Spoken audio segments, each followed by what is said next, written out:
न बहु जन्म समर जितेन। यो भागवत भन्ने चिज छ नि, अनेक जन्म जन्मान्तर कल्प कल्पान्तर युग युगान्तरको जब भाग्य उदय हुन्छ त्यसपछि मात्रै यो कथा श्रवण गर्ने अवसर प्राप्त हुन्छ भनिएको छ। हेर्नुहोस्, जबसम्म हाम्रो भाग्य उदय हुँदैन तबसम्म हामीहरूलाई भागवत श्रवण गर्ने अवसर प्राप्त हुँदैन।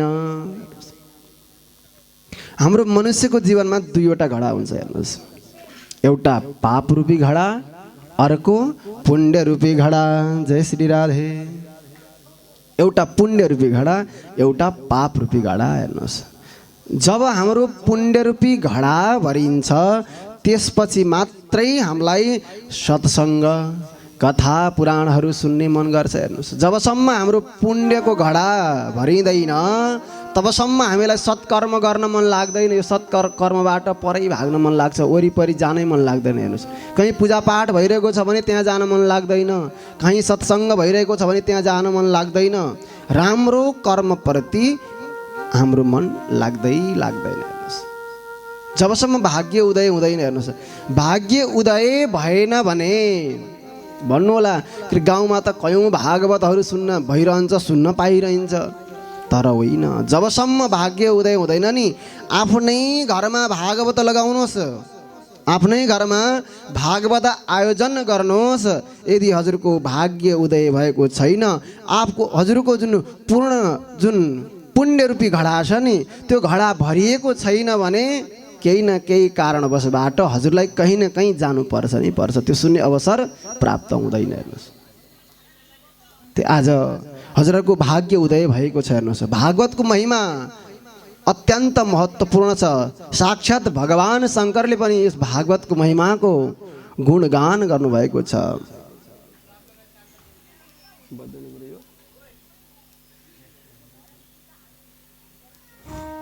स्केल चाहिँ दिइराख्नु है,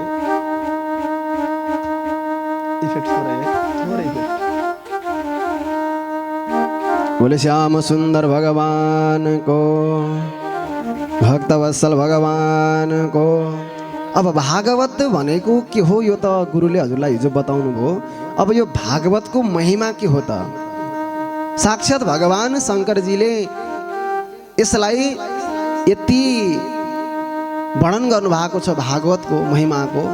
एक समयको कुरो हो, भगवान शङ्कर र माता पार्वती घुम्नका लागि निस्किनु भएछ। हेर्नुहोस्, माता पार्वती र भगवान शङ्कर नन्दीमा बसेर घुम्नका लागि निस्किनु भएछ। घुम्दै घुम्दै घुम्दै घुम्दै जानुभएको, जङ्गलमा पुग्नु भएछ। निर्जन जङ्गलमा पुग्नु भएको, जङ्गलमा भगवान शङ्कर आफ्नो नन्दीबाट ओर्लिएर लम्पसार परेर के गर्नुभएछ? साष्टाङ्ग प्रणाम गर्नुभएछ। अब माता पार्वतीले यताउता हेर्नुभयो, केही पनि देख्नु भएन। हेर्नुहोस्, यता हेर्नुभयो उता हेर्नुभयो, केही पनि देख्नु भएन। भगवान शङ्करलाई बिन्ती गरेर भन्नुहुन्छ, प्रभु यहाँ न त मैले हजुरले मान्ने व्यक्तित्व कसैलाई देख्छु, न यहाँ कहीँ मठ मन्दिरहरू छन्, न कुनै देवालयहरू छन्, यहाँ त मैले केही पनि देख्दिनँ। हजुरले साष्टाङ्ग प्रणाम गर्नुभएको छ प्रभु, यो किन होला प्रभु?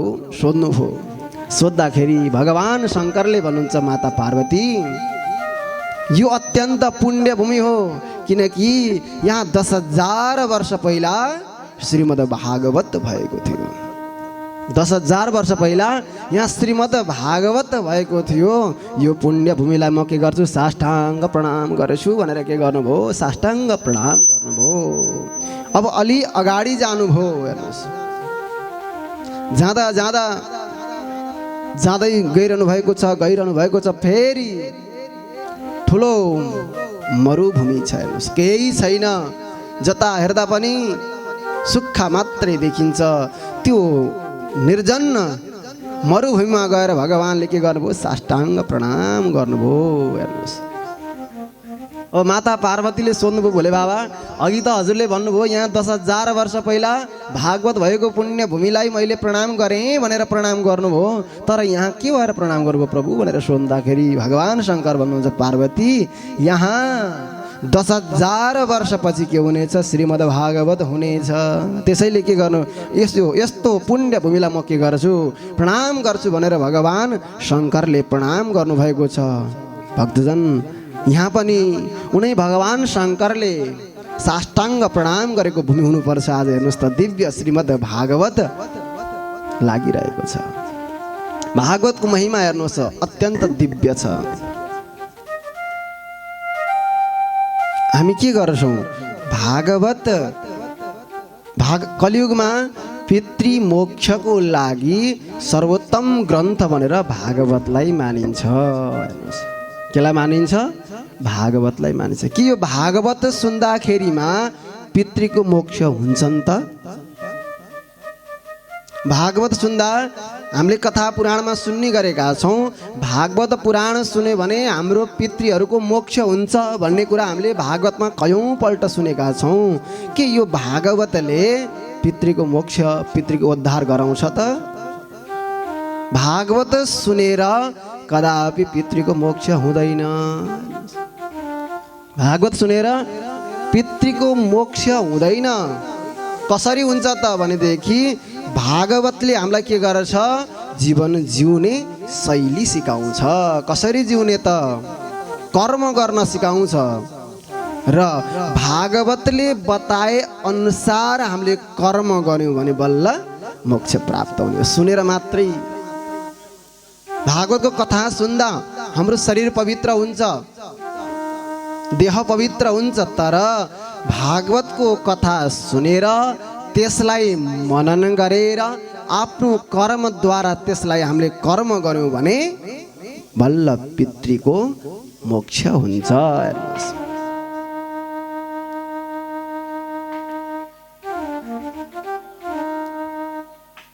भागवतको अपरम्पार महिमा छ। हेर्नुहोस् यो भागवतमा 12 स्कन्धहरू छन्। 335 अध्यायहरू छन्। 18,000 श्लोक छ। हेर्नुहोस् 12 स्कन्ध 335 अध्याय र 18,000 श्लोकले परिपूर्ण भएको यो भागवत छ। हेर्नुहोस् यसमा अनेक कथाहरूले भरिपूर्ण भएको यो ग्रन्थ छ। एक समयको कुरो हो, नैमिषारण्य क्षेत्रमा 88,000 ऋषिमुनिहरू सत्सङ्ग गरेर, हेर्नुहोस् सदैव के गर्ने? सत्सङ्ग गर्ने, सधैँ कथा सुनिरहने, सधैँ पुराणहरू सुनिरहने, सधैँ सत्सङ्ग गर्ने, राम्रो राम्रो कर्महरू मात्रै गर्ने। आफ्नो कर्मबाट निवृत्त हुनका लागि हामीले गर्ने कर्म के हो? हामी ब्राह्मण हौँ, हामी क्षेत्रीय हौँ, हामी वैश्य हौँ। हामीले गर्नुपर्ने कर्तव्य के हुन् त?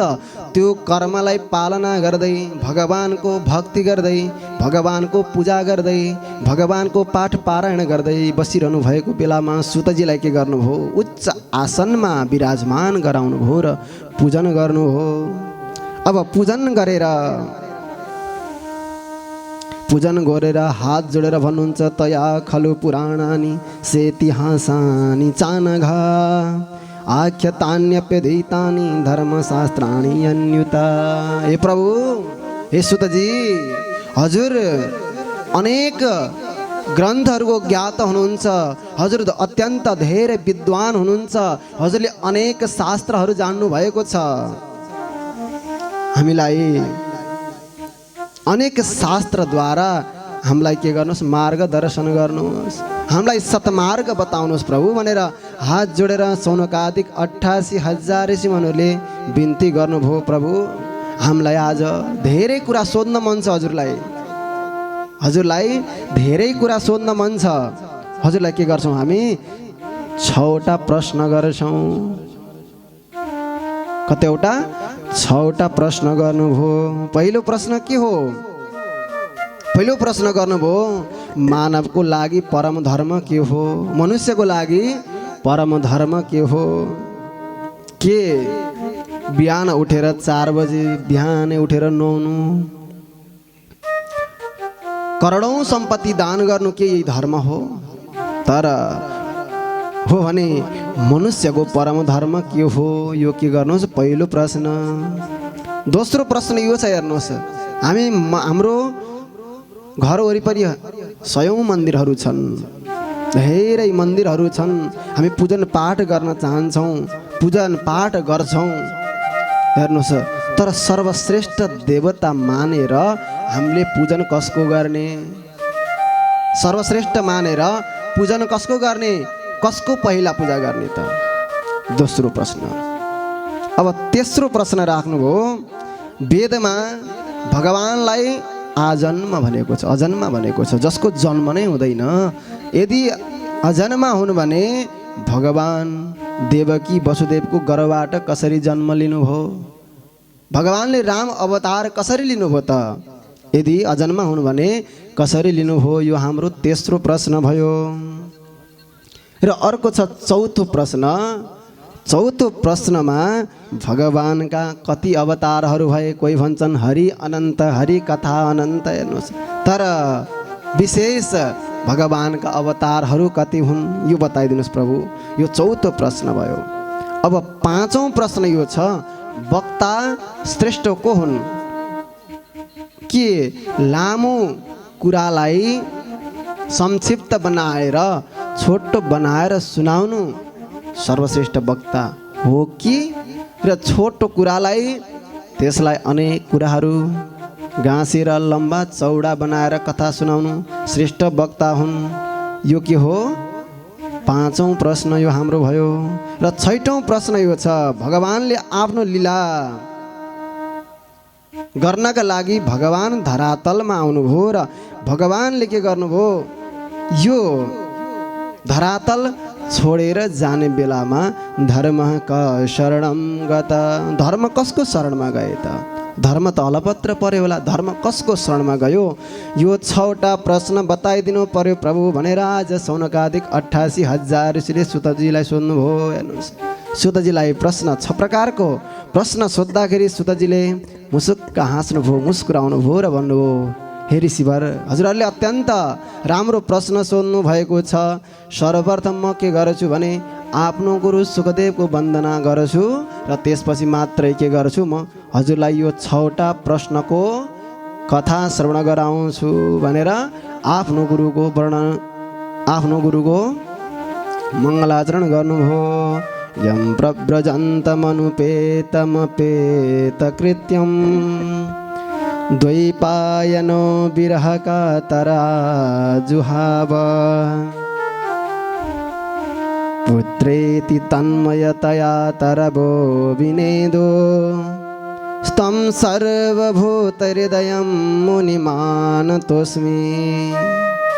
जसले जन्म लिने बित्तिकै आफ्नो सालनाललाई काँधमा हालेर सिधै जङ्गलतिर जान लाग्नुभयो। पिता वेदव्यासजी, हे पुत्र, आफ्नो पुत्रको वियोगमा, हे पुत्र विरहमा, हे पुत्र, हे छोरा भन्दै जो पछि पछि लाग्नुभयो, तर फर्केर आउनु भएन। यस्तो सर्वभूत हृदय भएका सुखदेवजीलाई म के गर्छु, प्रणाम गर्छु भनेर प्रणाम गर्नुभयो। प्रणाम गरिसकेपछि अब संक्षिप्तमा यहाँ सुखदेवजीको जन्म कथाको बारेमा वर्णन गर्नुभएको छ। हेर्नुहोस्, हामीले सुखदेवजी त भन्यौँ, तर सुखदेवजी को हुनुहुन्छ त? सुखदेवजीको जन्म कसरी भयो? एक समयको कुरो हो, 2वटा सुगा राधारानीले गोलोक धाममा 2वटा सुगा पाल्नु भएको रहेछ। ती सुगाहरू के गर्ने, सधैँ गोपी कृष्ण कहो, गोपी कृष्ण कहो, गोपी कृष्ण कहो भन्ने। हेर्नुहोस्, सदैव के भन्ने, गोपी कृष्ण कहो, गोपी कृष्ण कहो, गोपी कृष्ण कहो भन्ने। एक दिन राधा रानीले बोलाउनु भयो, हे बाबु हो, हे सुक हो, के सधैँ किन गोपी कृष्ण कहो भन्छौ? कहिलेकाहीँ त हे कृष्ण गोपी कहो पनि भन न। भन्दाखेरि सुकहरूले भने, हामी यो भन्दैनौँ, किनकि हामीले भन्ने भनेको यही हो, गोपी कृष्ण कहो भन्न सक्छौँ, तर हाम्रो प्यारा कृष्णलाई यो भन्न सक्दैन कृष्ण गोपी कहो भनेर। हामी कदापि भन्नेवाला छैनौँ र भन्ने पनि छैनौँ। अब राधा रानीले भन्नुभयो, हे सुक हो, तिमीहरूलाई मैले हुर्काएँ, बढाएँ, तिमीहरूलाई आफ्नो संरक्षणमा राखेँ। आज तिमीहरूले मैले भनेकै कुरा मान्दैनौ भने जाऊ के गरो, तिमीहरूको धरातलमा जन्म लिनु परोस् भनेर के गर्नुभयो? श्राप दिनुभयो। श्राप दिनुभयो। श्राप दिइसकेपछि यता नारदजीले सोध्नुभयो, अब जनजनको बिचमा भागवतको प्रचार प्रसार कसरी गर्ने त? भागवतको प्रचार त गर्नु पर्यो। भागवतको प्रचार नगरेसम्म जनजन भएको ठाउँमा भागवत पुग्ने छैन। जबसम्म भागवत जनजनमा पुग्ने छैन, सम्पूर्ण कलियुगी मनुष्यहरू के हुनेछन्? कलियुगका मनुष्यहरू मन्द बुद्धिका हुनेछन् र उनीहरूलाई सतमार्ग देखाउने एउटा मात्रै ग्रन्थ के हो? श्रीमद् भागवत हो। त्यसैले के गर्नुपर्छ? यो भागवतलाई जनजनको बिचमा पुर्याउनु पर्छ भनेर आज नारदजीले विचार गर्नुभयो। कसरी गर्ने त मैले भागवतको वर्णन, भागवतको प्रचार प्रसार गर्न कसरी अगाडि लाग्ने त यसो विचार गर्नुभयो। सोच्दाखेरि यसो विचार गर्नुभयो, मैले भगवान विष्णु र लक्ष्मीमा पनि झगडा गराइसकेँ। हेर्नुहोस्, नारदजीको एउटा विशेषता हुन्छ, जुन घरमा कहिल्यै झगडा हुँदैन नि त्यो घरमा यदि नारदजी जानुभयो भने त्यो घरमा झगडा सुरु हुन्छ। हेर्नुहोस्, जुन घरमा कहिल्यै झगडा हुँदैन, हेर्नुहोस् कहिल्यै झगडा हुँदैन, यदि त्यो घरमा नारदजी पुग्नुभयो भने त्यो घरमा झगडा सुरु हुन्छ। हेर्नुहोस्, र जुन घरमा बारम्बार बारम्बार बारम्बार झगडा हुन्छ, यदि त्यो घरमा नारदजी पुग्नुभयो भने कहिले पनि झगडा हुँदैन। हेर्नुहोस्, हामी यहाँ गाउँघरमा के भन्छौँ? कसैको धेरै कुरा काट्यो भने के भन्छौँ? हेर त यो नारद जस्तो यताको कुरा उता लगाउँछे, उताको कुरा यता लगाउँछे। आज नारदजीले सोध्नुभयो, मैले लक्ष्मी र भगवान विष्णुमा पनि झगडा गराइसकेँ, मैले ब्रह्मा र सावित्रीमा पनि झगडा गराइसकेँ, मैले यसो विचार गर्नुभयो माता पार्वती र भगवान शङ्करमा आजसम्म गराएको छैन, अब भागवतको प्रचार गर्ने एउटा माध्यम मिल्यो भनेर के गर्नुभयो? आज नारदजी नारायण नारायण नारायण भन्दै भन्दै के गर्नुभयो? नारायण नारायण भन्दै कैलाश पर्वततिर लाग्नुभयो। बोले भक्तवत्सल भगवानको, श्याम सुन्दर भगवानको, भक्तवत्सल भगवानको पूजा त गर्नु होला आमा, तर नबोलिकन है, मौन भएर। श्री कृष्ण गोविन्द हरे मुरारे, हे नाथ नारायण वासुदेवं वासुदेवं भज, वासुदेवं भज, वासुदेवं भज, ओम वासुदेवं भज, भज वासुदेवं भज, वासुदेवं भज, वासुदेवं भज, वासुदेवं कृष्णाय वासुदेवाय हरे परमात्मने प्रणतक्लेशनाशाय गोविन्दाय नमो नमः। नमो ब्रह्मण्यदेवाय गो ब्राह्मणहिताय च जगद्धिताय कृष्णाय गोविन्दाय नमो नमः। सर्वे श्रोतार सावधान भवन्तु, हल्ला नगरिकन आनन्दपूर्वक सुन्नु होला। हेर्नुहोस्, भनिन्छ कथा भन्दाखेरि बिचमा व्यवधान भयो भने जुन कथा बताइरहेको हुन्छ नि त्यो कथा बिर्सिन्छ क्या। त्यही भएर हजुर शान्त भएर कथा श्रवण गर्नु होला। कथा कहाँ पुगेको थियो हाम्रो? कता पुगेको थियो हजुर? नारदजीले सोध्नुभयो, नारायण नारायण नारायण भन्दै भन्दै भन्दै आज कैलाश पर्वतमा पुग्नुभयो। कैलाश पर्वतमा माता पार्वती भित्र बसिरहनु भएको थियो। भगवान शङ्कर कैलाशमा हुनुहुन्न थिएन। हेर्नुहोस्, कतै बाहिर जानुभएको रहेछ, समाधिका लागि जानुभएको रहेछ। माता पार्वती भएको ठाउँमा जब भगवान शङ्कर पुग्नुभयो, भगवान शङ्कर माता पार्वती भएको ठाउँमा नारदजी पुग्नुभयो। माता